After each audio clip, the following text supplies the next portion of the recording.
You seem to have control over the left side of your body, while I feel dominant on the right. Oh, let go of that. Oh, bitch! How about a little respect for the deceased?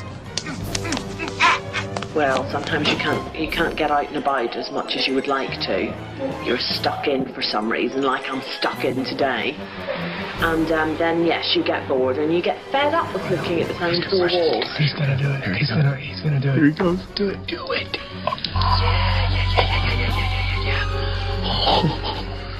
Yeah, get him nice and clean, you son of a bitch.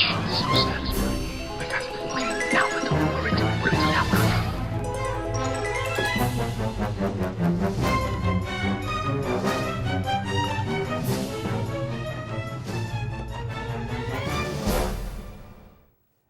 Hi, how are you? Back again. Hi, I'm Mark. I am the Cinemaniac. We are the Cinemaniacs, back again to discuss, let's say 10, shall we? 10 films new to you or me in the theaters and on video. This week we have a couple new ones in the theater. There were 2 more in the theater that I had planned to see, but I felt like staying home and petting the new cat. So what can I say? It's only 2. First up, we whiffle on over to this. Oh, that's really well done. Congrats. We whiffle on over to this camera to talk about the sequel to a surprisingly huge hit based on a very simple children's toy that when the original came out, I said, really? Really? This is where we are now? But apparently it did so well, you don't stop making these movies. So we are back with the ingeniously titled Lego Movie 2, the second part. Lego is here. Hey, kids, look. A whole new world to build. So I don't go into anything wanting to not like it. I don't pay money and sit down for 2 hours and say, this is going to be terrible, because that's stupid. It's a waste of time. But I didn't really like the first Lego movie. I thought it was okay, but for me, I kind of had a bug in my bonnet about we've come this far with technology and advancement in art and art history, and we're emulating something a little kid did. And I didn't think the original was as clever as everybody else did. It was cute, but I didn't really love it. So I went into thinking, oh God, it's more of the same. And this one I actually quite liked. I think I probably liked this more than the first one. That may have been partly because I sort of knew what I was expecting this time out and my expectations were very low. But I thought it was very funny throughout, charming, good messages, as most kids' films try to do. Interesting visuals. You know, it's I don't know exactly how this is done. I have to presume it's all done digitally, but it does look like herky-jerky, but stop motion with actual Legos. And everything is made of Legos in this Lego world. And it was really well done. And there were some songs in this that are really funny, like pay attention to the lyrics. It's commenting on either the film or film structure or something like that. And the end credit song was actually really funny too. Like I sat to the very end of the credits because there was this song that was basically about end credits that was really clever. And the animation that you saw with Legos was very interesting throughout that too. And not since a film such as Skidoo did you have a film that I can remember where the people's names were sung aloud during the end credits. So I thought the Lego Movie 2 was fun. It was a mixed crowd. It was predominantly parents taking pretty little kids. Not that they were attractive, they might have been. It was dark. But they were taking little kids to go see this movie. And it had what I like about going to see a kid's movie, where you hear little tiny kid voices reacting to the jokes or the scares or whatever. That was pretty cool. I would say when you bring your kid to see a movie in a dark room, maybe light up sneakers aren't the best idea. That's just a personal thing. But I like Lego Movie 2. I think if you like the first one, you should like it because it's really more of the same. It has some amusing references. It starts out in this post-apocalyptic world that sort of seems like a cross between Mad Max and one of the Resident Evil movies. And you get film references. You get the Batman thing again. You get some Justice League and Marvel versus DC jabs. Some of them are clever and slide right by, and some of them are like, yes, you're being pop culture referencey. But overall, it was really cool, and I guess now I would say I would see another Lego movie. Before this one, I was pretty okay with just the one. They do interesting things where, not to tip the hand too much, but in the original film, you see that this world is created by little kids who are playing, or a kid who's playing with Legos, and it goes into the real world and then goes back to the animated world. This one kind of goes back and forth in a really interesting and kind of clever way, and it does some things with, let's say, fantasy versus reality that I thought were cool and different and were not just a clone of the first film. So I thought the Lego Movie 2 was good. Obviously fine for kids, not bad for adults. The adults were laughing as much, if not more, than the kids in this, so that's pretty cool. Speaking of films for the whole family, Liam Neeson, he's a family man. Cinematically, in the last decade or two, not a lot of luck retaining the family unit with Liam Neeson. He tends to lose one and then go on a revenge killing spree. That's what we have here. This is a film entitled, I'm not going to tell you what it's called yet. This is a film in which Liam Neeson plays a plowman named Coxman, and he is seeking revenge for the murder of his son by drug dealers. He is in Cold Pursuit. So remember, call Mr. Plow. That's my name. That name again is Mr. Plow. Oh. I love me a good revenge movie. Some good vigilantism.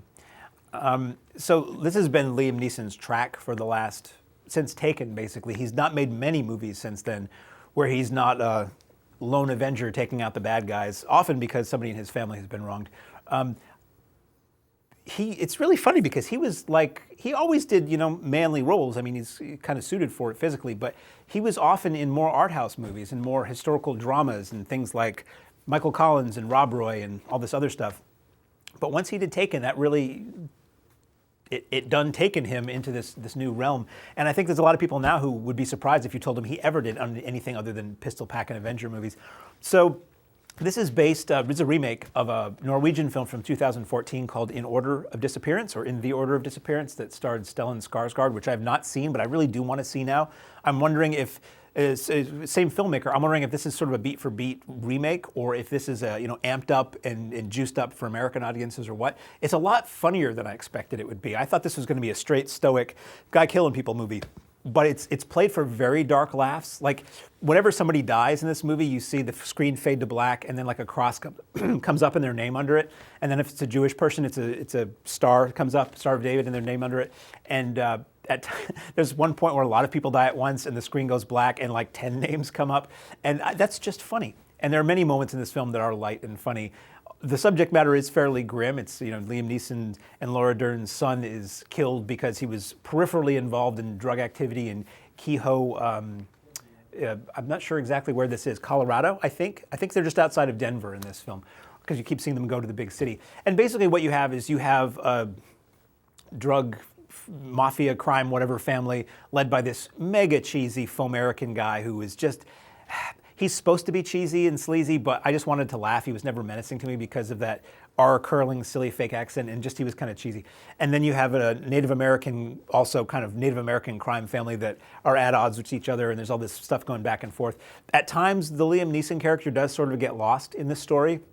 There was a moment where between the two crime families battling each other and trying to figure out who's killing their men, I realized, we kind of haven't seen Liam Neeson for a while in this movie. And are we going to again? And then it kind of gets back on track. So I feel like maybe it was like a half hour too long for me, but I really liked it. It was well shot. It didn't fall into the usual traps of having the action be so shaky you couldn't see what was going on. Neeson is as Neeson does. He's good, and Laura Dern is in it in a fairly small role. But as far as movies about people killing people, it was a heck of a lot of fun. And I can't say that I don't see there's any way to do a second one of these, but Death by Snowplow is something you don't see very often. And now I want to check out In Order of Disappearance and see how different these two films were. That's all that I saw in the theater this weekend. I had intended to see On the Basis of Sex and What Men Want, but again, I'd rather sit home and vacuum the floor and pet the kitty, so I didn't. So if I see those during the week, I'll talk about those next week. Now we move on to that which is on home video, on the format, platform, service, device of your choice. This is actually a film that is going to premiere on the 15th in theaters and on demand, so I'm a little ahead of the game on this one, so you can be at the ready and go see it if you think what I say makes you want to do that. I'll go over here to talk about it, because that's what we do here. We have 3 cameras, we might as well use them. This is a New Zealand-Australian film from, I believe, last year. A sci-fi comedy about a guy who's sort of a small-time criminal, and in the process of trying to rip somebody off, finds this ancient Chinese bracelet with an ancient Chinese secret that allows him to jump backwards in time. And in doing so, trying to get himself out of a fix, he forms the Mega Time Squad. For every kid who has ever seen a science fiction movie, thrilled to the amazing strength of an out-of-this-world movie monster, comes Great Garloo by Marx. Garloo the Mighty. Garloo the Untamed. Who can stop him? Who can control this monstrous creature? You can, kid. Okay, my reaction to seeing that trailer is the same reaction I had the first time I saw the trailer, and the same reaction a friend of mine had when I told him about this movie.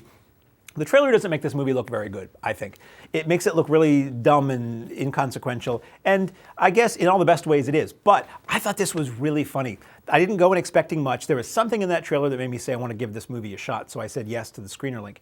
And I thoroughly enjoyed this, almost out of the gate. It's really funny. It's about a lot of dim-witted people. It's dim-witted but good-natured. Even the bad guys are fairly good-natured in a way. A good amount of slapstick, and it's a time travel movie, but it doesn't really deal with time travel very much. The idea is that this guy has this bracelet, and when he pushes it, he can go back in time, like say 5 or 10 minutes. So he keeps, most time travel movies, you go forward or back in time, and then you try to come back at the point you left.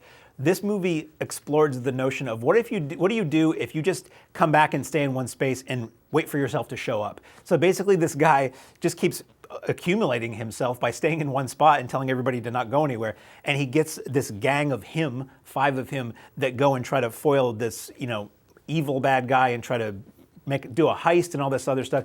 And it's all the same guy. It's not like Multiplicity where they each have different personalities. It's all the same guy. So they agree on everything. They think themselves and everything that they do is great. Every idea is brilliant.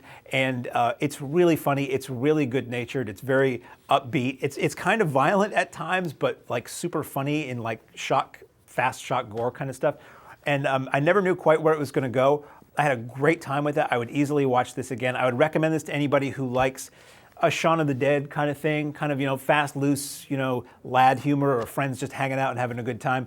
It's interesting to see a sci-fi movie, time travel movie, that doesn't rely very heavily on special effects. It's so not totally about the time travel thing. It's really more about people and their relationships and trying to get yourself to a better place in life when you have 5 copies of yourself to do so. So this is out on video on demand this week and in theaters, and it's a really good time. I'm looking forward to getting more people to watch this and to see it again myself because I had a great time with Mega Time Squad. Now we move on to let's go over here. We move on to a film that shockingly is nominated for Academy Awards and has won a lot of awards. To me, this was just a fun, I'll review it now. This is just a fun rock and roll biopic with a lot of inaccuracies, but apparently it's become much more than that. We have the story of Freddie Mercury and Queen coming together and their ascent from the early 70s up to the point of the Live Aid concert in 1985.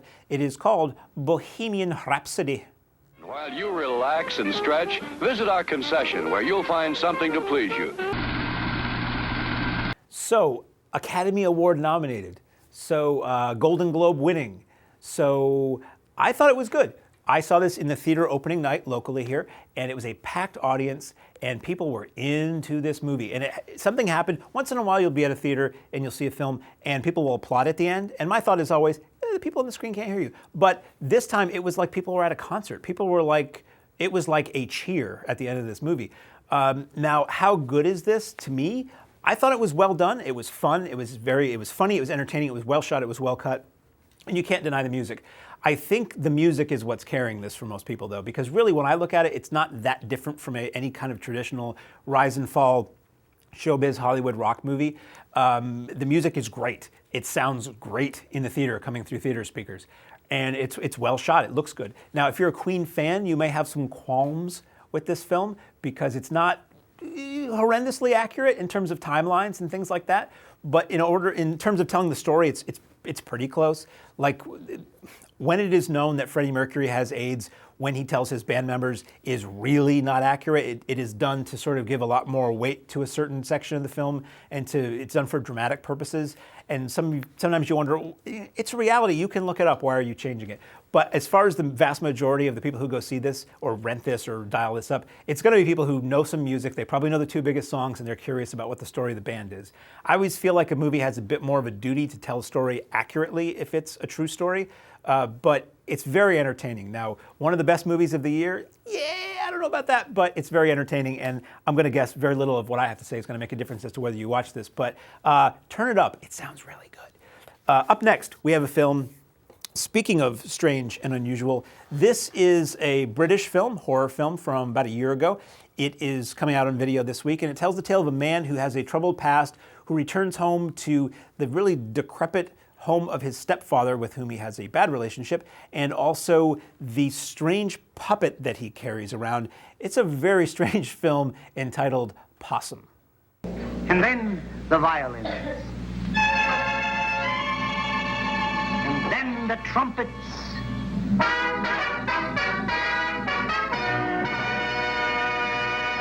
Then 100-voice choral group sings. Horror film, deep psychological drama. Kind of hard to pin this one down. It certainly nails horror elements and elements of dread. It has a very slow burn, unsettling feeling to it that it's just, it's creepy. I mean, in the trailer you see like a dirty house and a big spider. It's not really about the big spider, it's more about the dirty house. So you have Sean Harris, whose name you don't recognize, but his face you do. He was in Prometheus, he was in one of the most recent Mission Impossible movies. He's one of those guys who always plays a bad guy. So you see him he's one of those guys, if you see him in a movie and he seems normal, just wait, he'll be the bad guy. So he's a psychologically damaged person who's returning home and dealing with his past, and he carries around this very weird, creepy, disturbing puppet. And his stepfather is this dirty, gross, and ugly guy who sits in the corner and sort of taunts him. And as the film progresses, you get a sense of, it's very strange. It's not terribly linear. It kind of moves back and forth in time, and it's a little, not like a time travel movie, and it's a little dreamlike at times. And that's, I think, the strength of it, is that it does have this hazy, kind of nightmarish, dreamlike feeling to it. It's very slow. Some people who hear horror movie are probably going to be kind of bored by it. But if you stick with it, it gets extremely disturbing at times, and there are times where it was like making the hair on my arm stick up. So it's good. It almost feels like a dream or a nightmare. Sean Harris is very good in it. There's some extras on this film where you see him and the director just talking about how the film came to be and what their thoughts are. And it's wild to see Sean Harris just be normal, because you just assume he's this skeevy, perverted guy because he always plays a creep in movies. And in real life, he just seems like a really nice guy who has one of those faces that lends itself to being a villain. So this is out now, DVD from Dark Sky Films. It's worth a look if you have patience and you're interested in the darker elements of life and of England and of just really filthy homes that make you not want to touch any surface. Next is a documentary. I like documentaries. Do you like documentaries? We all like documentaries. There's one being filmed right now, as a matter of fact. This is a documentary that basically looks at rock and roll and bands that have been around a while and what it's like to be in a musical group for years and years and all of the peripheral stuff beyond the music that you have to deal with. And it is called Band versus Brand. Your first guitar, $450. Mind if I try?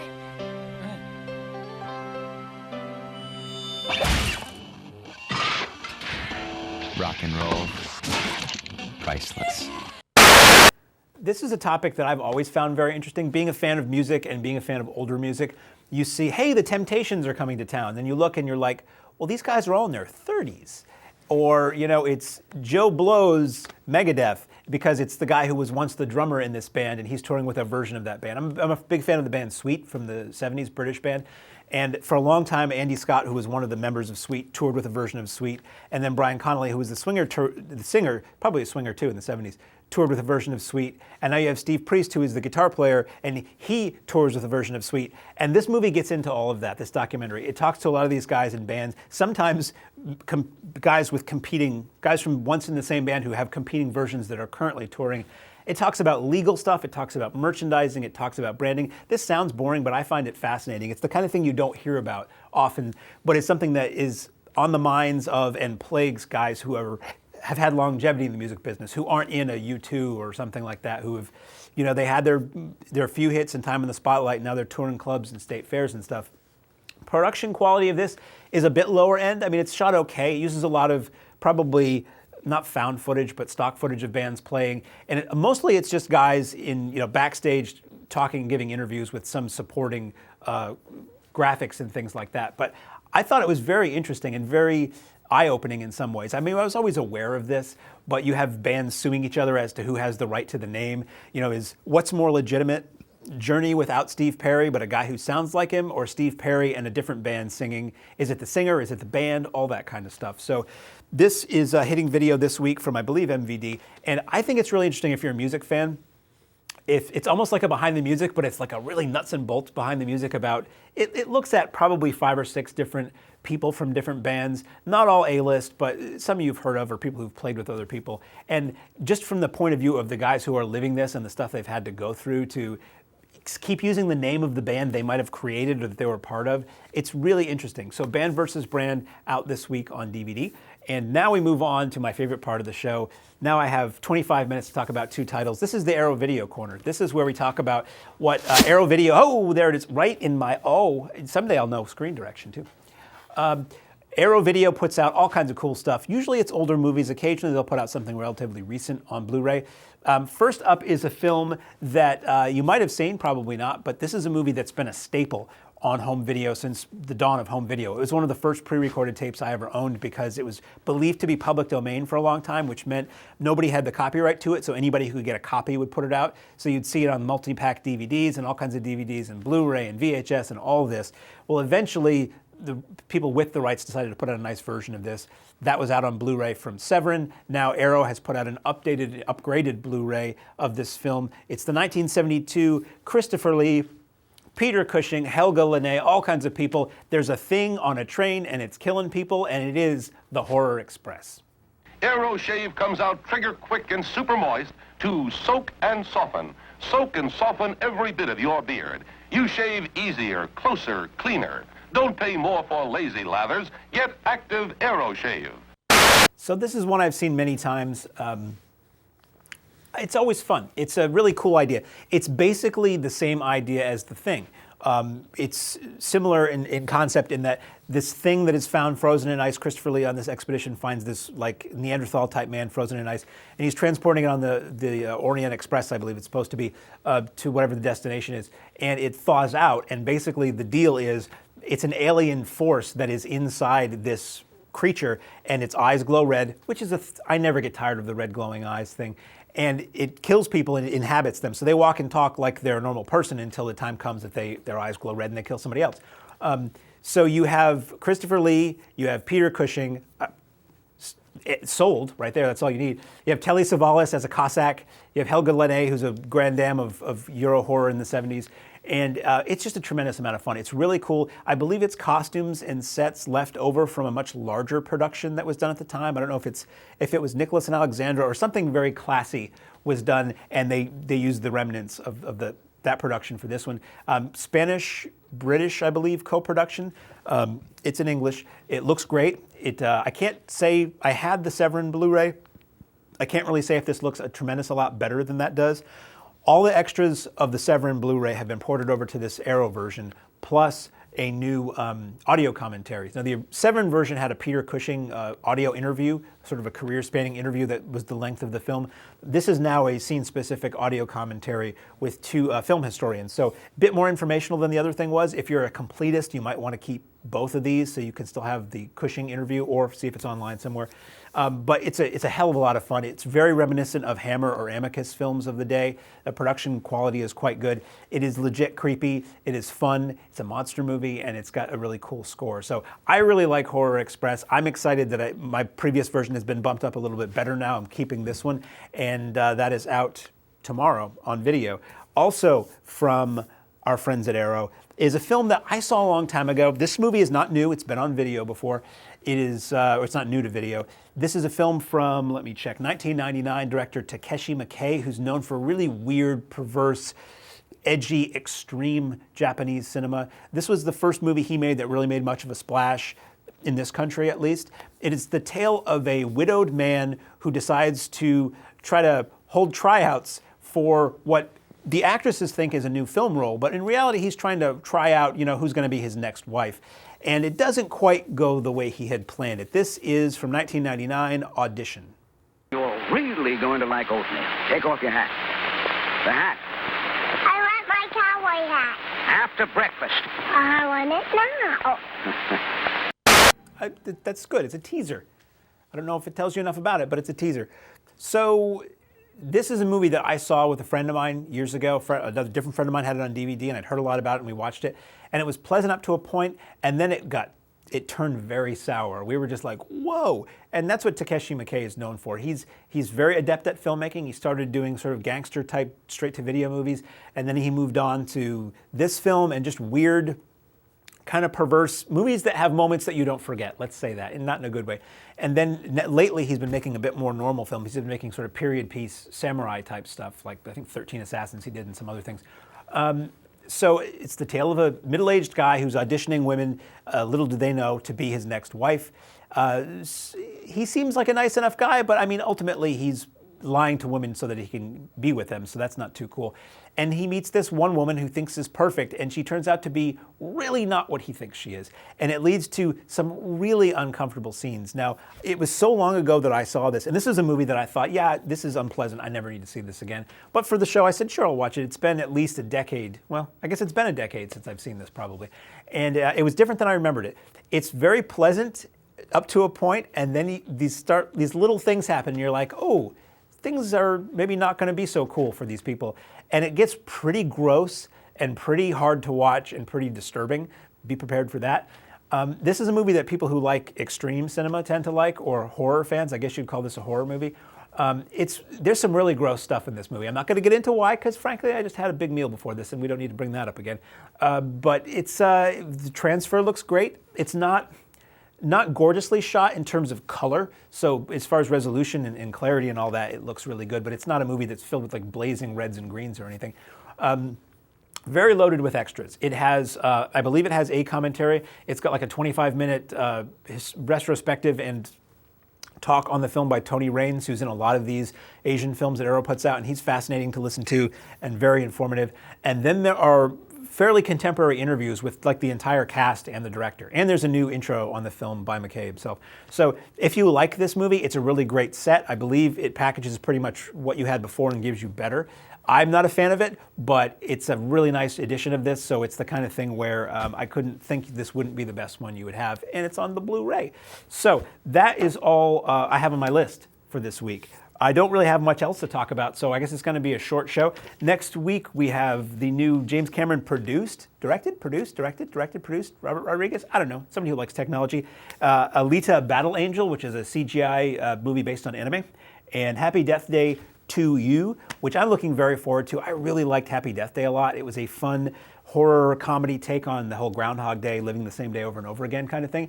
This is a sequel, so it's more of the same. It looks like it takes place within the same time frame as the original, so we'll see how different everybody looks a couple years later from the first movie. I just watched the original again like 2 weeks ago, and I really like the movie a lot. And then the latest How to Train Your Dragon animated film. So definitely those three in the theater. On video, we have Star is Born and a couple of more Arrow releases, maybe more if I can squeeze it in. Until then, I will be Mark. I am the Cinemaniac, and I will see you next week.